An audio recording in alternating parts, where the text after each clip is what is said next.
ሰላም ውድ ቤተሰቦች እና አልጨረስኩም ተመልሼ መጥቻለሁ። ታስታውሱ ከሆነ የዛሬ ስንት ዓመት አላቅም እስር ቤት እያለሁ ነው አሃዱ ብላ መንቢ ነበረች የጀመረችው። መንቢ ባህርተኛ አይደለችም፣ ድሮም እዚሁ ነው ኢቃማን ያስተካከለችው። እሷ ኢቃማ ብላ ስትጀምር ነው እንግዲህ አሰፍስፈው የተነሱት የሸዋ ልጆች። አብዛኛውን ባህርተኛ የታችሁ ከሆነ መንገድ ላይ ሸዋዬና ወለየ ነው። አንድ ጎጃሜና ጎንደሬ ባህርተኛ ታመጡልኝም ከስንት አንድ እንጂ በቁጥር ራሱ አይቆጠሩም። በጣም ትንሾች ናቸው። በቃ እኔ እና ሸዋዬውም እዚህ ሀገር ሲኖር እኔ ምኒልክ ሀገር የሚኖር ነው የሚመስለው። አረብ ሀገር እንደሚኖር ይረሳዋል መሰለኝ አደጋገሳቸው ምናምን።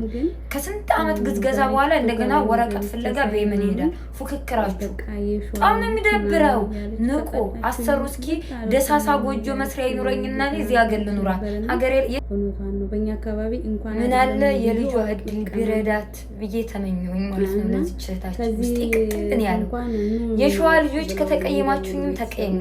በጣም የሚደብረኝ ነገር አለ ከእናንተ ልክ የገጠር ልጆች እኛ የገጠር ልጆች ማለት ነው የከሌ ልጅ አረብ ሀገር ሄዳለች እኔም መሄድ አለብኝ ብለን ቤተሰቦቻችንን በሮቻቸውን ሽጠው እስከሚልኩን ድረስ እንደምናሳብዳቸው ሁሉ የሸዋ ልጆችም የከሌ ልጅ በባህር ሄዳ ኢቃማ መጣችና እኔም ሄጄ በኢቃማ በባህር ማምጣት አለብኝ።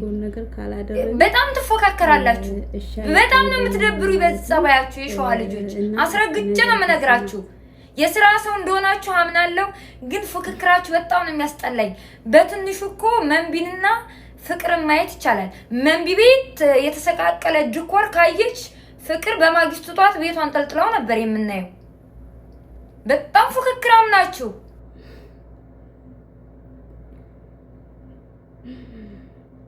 እና ቤተሰቦቼ ነጃት ትክክል ናት። እውነቴን ነው የምላችሁ። በቃ አሁን ማለት ነው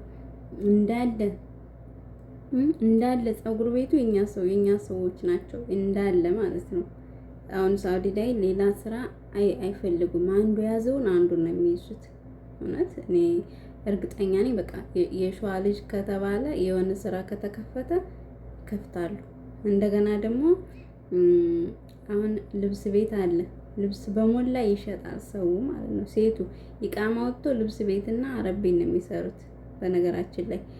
እንደገና ደግሞ ፀጉር ቤት ያልከፈተ የሸዋ ልጅ የለም በአብዛኛው። አሁን እዚህ ጅዳ ላይ አሁን በሞላ የሸዋ ነው የሚታወቁት። በፊት ፍቅርና መንቢ ነበሩ። ከነሱ አሁን አልፎ በሞላ ህዝቡ ከኢቃማ እየወጡ ፀጉር ቤት ነው የሚከፍቱት፣ ልብስ ቤት ነው የሚከፍቱት። በቃ ምን እንትን የማይሉት ነገር የላቸውም። እና እንደ እውነት ከሆነ እኔ ነጃት ያለችው በጣም የተስማማኝ ዛሬ በጣም ነው በቃ የተመቸችኝ። እውነት ለመናገር ለምን እንደሆነ አላውቅም፣ ዛሬ ተመችታኛለች።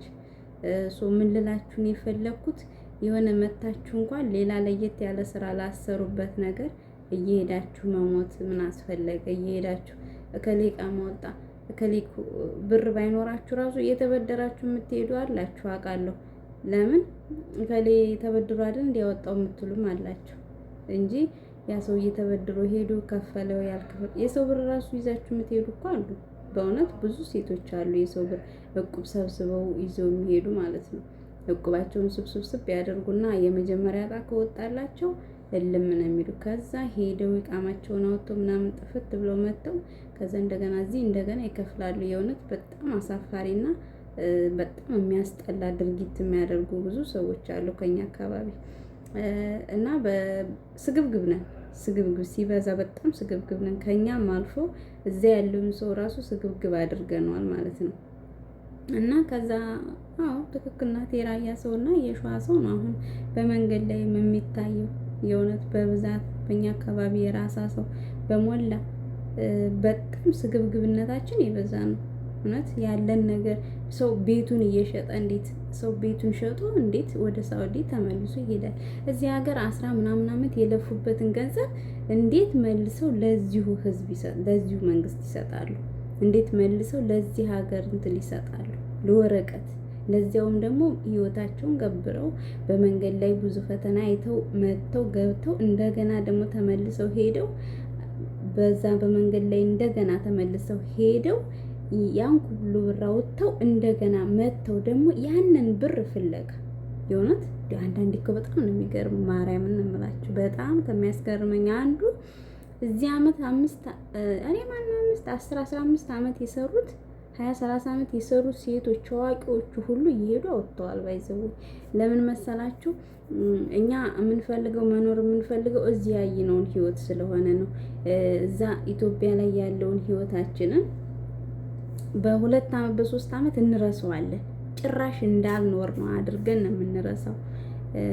እንደገና የዚህን ነው የምንለምደው። እዚህ 2 ዓመት 3 ዓመት የኖርናትን ኑሮ ወደ ህይወታችን በቃ ማንነታችንን ጥለን የአዲሱን ማንነት ተክተን ያንን አዲሱን ማንነታችንን ማላቀቅ አልቻልንም እና ሄደን እዛ አቧራ ይነካናል፣ ጭቃ ይነካናል የሚለው ብቻ ነው እዚህ ላይ ያለው ይቸግረናል ምናምን። ግን ኢትዮጵያ ገብቼ እሰራለሁ እለወጣለሁ የሚል አንድ ሰው እንኳን አይኖርም። ሰው ቤት ካለው ሌላ ምን ሊሰራ ነው እዚህ ሀገር ኢቃማ የሚያወጣው? መኪና ወይስ አውሮፕላን ነው ወይስ ፎቅ ለመገንባት ነው? በዚህ በመንገድ ላይ ሲሄዱ ብዙ ጣጣ አለበት አይደለ? ስለዛ ለምን የሰው ልጅ እንዲህ ለምንድን ነው እንደዚህ የሚሆነው? ባለን ነገር ለምንድን ነው መደሰት ያቃተን? በእርግጥ አሁንም ሲነገሩ አይሰማም እኮ የኛ ሰው አሁንም ቢነገር አይሰማም። ግን የኛ ሰው በጣም ከባድ ከመሆኑ እየተነሳ በቃ ምን ልበላችሁ፣ ሁሉም አንዱ ያደረገውን አንዱ ሱቅ ተከፈተ ያም ይከፍታል። በቃ አንዱ ምግብ ቤት ከከፈተ ያ ምግብ ቤት ይከፍታል እንጂ ፕላን የሚባል ነገር የለም። በቃ ኩረጃ ነው ሁሉም ሰው የሚሰራው። አንድ ሰው ከሰራው ሌላው ሁሉም ኩረጃ ነው የሚሰራው። ሌላ መፍጠር የሚባል ነገር አይችሉም። መፍጠር የለም። ሌላ በራሳቸው ፈጥረው ምናምን አይደለም። ከሌ እንደዚህ እየሰራኝ ነው በቃ እኔም ልስራ። ከዛ ጥል ይገባሉ፣ በዛ ላይ ይጣላሉ፣ ምናምን ነገር ይኮራርፋሉ። ድብድብም ካለ ሊደባደቡም ይችላሉ። አይዶን ነው ግን ለመፍጠር እንኳን ችሎታ ቢኖራቸው አይዶን ነው ችግር የለውም። ግን የመፍጠር ችሎታ እንኳን የላቸውም። በቃ መተው ወይ አረቤን ነው የሚሰሩት። ያ ሁሉ 25,000 ሪያል ያወጣሉ በቀላሉ። ሊያውም አሁን እየቀነሰ መጥቶ ነው እንጂ በመጀመሪያው እግር ገና የዛሬ 2 ዓመት ምናምን ያለፈው 30,000 ብር ነው እንቅጭ ነው የሚያወጡት። እንግዲህ ከ1 ሚሊዮን ብር በላይ ማለት ነው የሚያወጡት። እንደገና ኢትዮጵያ ያለ ቤት፣ ቦታ፣ ከብት፣ ንብረት ተሸጡ ምናምን ነገር ወደ ሳውዲ።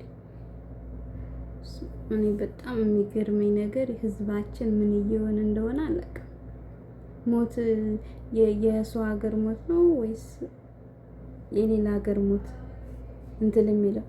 የሀገራችን ሞት ለምን በተጋነነ መልኩ ሊነሳ እንደተቻለና የአረብ ሀገር መንገድ ሞት ቀላል እንደሆነላችሁ አልገባኝም። እኔ ሰው የሀገሩን ሞት ጠልቶ የሰውን ሀገሩን ሞት የሚወድ ሰው አለ በዚህ ምድር ላይ? ሀገራችን ሞት ነው ይላሉ።